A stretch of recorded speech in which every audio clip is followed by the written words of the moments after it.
Have you ever heard of the goddess Eris? No? Alright, I'll explain it to you. She was the goddess of discord and strife. So a lot of gods and goddesses did not want to mess around with her because she was a troublemaker, to say the least. Apparently, she was so bad to hang out with that the only person that could deal with her is her brother Ares. Ares, what a name combo. It says from worldhistory.org, the only god who can tolerate Eris is her brother Ares, who often rides into battle with her and rejoices in the horrors of war alongside her. So do we get the vibe here? Ares being the god of war and military, Eris being the goddess of strife and discord. What a combo. These two can really mess your day up. And a little bit more background info. So Eris' big famous story is that she got pissed off that she wasn't invited to the wedding of Peleus, I'm not sure if I'm saying that right, and Thetis, okay? They purposely didn't invite her because she's a troublemaker. Who wants to hang out with a troublemaker? Who wants to have that type of energy at their wedding, right? Okay, I don't blame them. But she got pissed off and showed up anyway. Think Maleficent. You know how Maleficent in Sleeping Beauty got annoyed that she wasn't invited to the christening of baby Aurora? That type of energy. So, Eris shows up anyway. She crashes the party. And she chucks an apple at Athena, Hera, and Aphrodite. They're standing all together. And the apple's written to the fairest. And so the three of them are arguing about who the fairest goddess is. So they let Paris of Troy decide who the fairest goddess is. And they all make an offer. Athena offers Paris the glory of war. Okay, so I guess that would mean the strongest military that there could be. Hera offers dominion over the world. Okay, and then Aphrodite, she offers the most beautiful woman in the world, who she was referring to as Helen of Sparta, who was already married, okay? Paris of Troy, did I say that right? Yeah, Paris of Troy couldn't resist Aphrodite's offer, so he went with Aphrodite and then started to pursue Helen, thus starting the Trojan War, okay? So Eris is the reason why we had the Trojan War. So now you're probably wondering, how does this tie into astrology? Well, you're going to find out. So in astrology, Eris is an exoplanet. It's that anchor-looking one, that way, the white anchor-looking guy.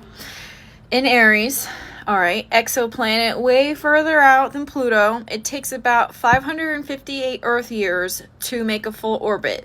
So just a little fun fact, the last time Eris was in the sign of Aries, like it is now, was during Christopher Columbus times. Okay, so do with that as you will. And what's with Eris, you see that little horseshoe looking guy right above it? That's the North Node, or Rahu. That came into Aries about a month ago now. So the nodes spend about a year and a half in each axis. So there's the North and the South Node. And so the North Node is about destiny, the actions we're supposed to take, getting out of our comfort zone to reach our full spiritual destiny. So the North Node, which is destiny and life's purpose, combined with Eris, which is chaos, discord, in the sign of Aries, which is war, military action, the physical body. Can you put the math together? There's a lot of chaos because of this little combination right here. Also with Chiron, which is the wounded healer. A lot of people and groups are not feeling like their whole selves. They don't really know what their identity is. They're trying to expand upon their identity and expand upon it because they don't really know who they really are. They're wounded within their own selves. So that's number one. And then, what planet rules Aries? Mars. And where's Mars going tomorrow? Into Libra. So Libra is all about relationships. Aries is the self, and then Libra is the other. Okay, so it's about contracts, agreements, compromise, contracts.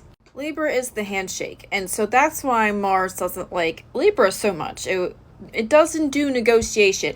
You ever met a really gung-ho military person, and have you ever really heard them talk about compromise? No, negotiation is not their thing. The ruler of Libra is Venus. So Venus and Mars are opposites of each other.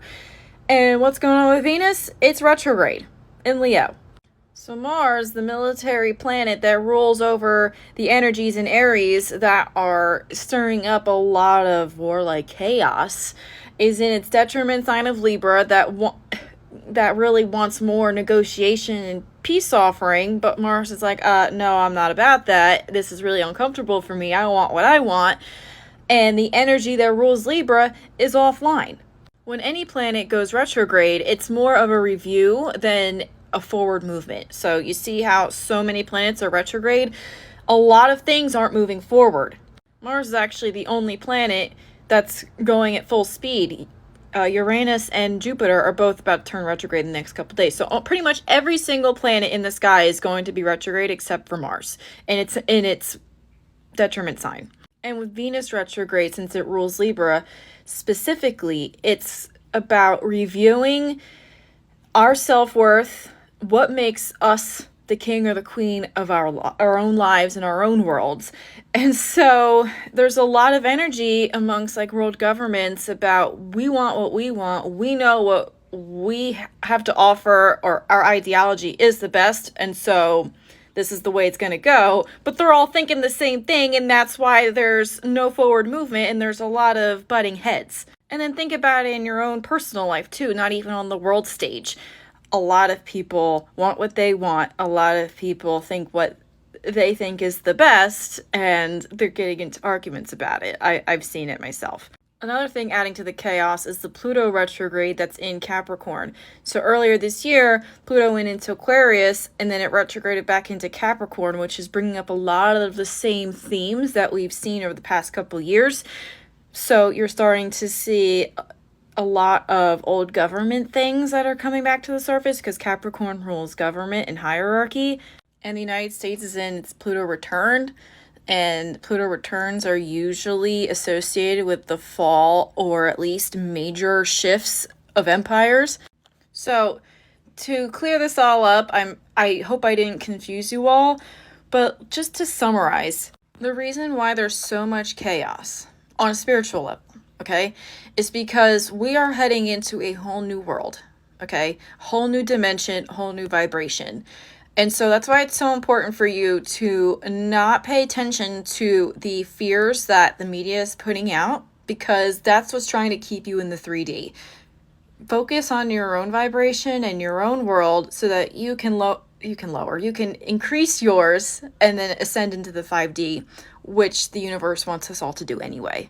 Think of it as remodeling your entire house. You know, you make a mess, it's totally chaotic in your house for the period of time that you're redoing it, but then once it's done, it's brand new and it feels great. That's kind of what is going on here on planet Earth, especially in America with the Pluto return. A major cleanup and clean out. I know it can be scary to see everything on the news about all the chaos and all the war things, but just stay grounded and focus on what makes you happy. Focus on what's going to increase your vibration. There's so many more beautiful things coming. You just have to keep your eye on that.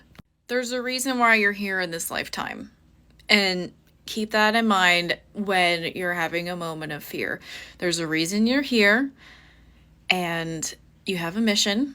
Stick to it. That's all I gotta say.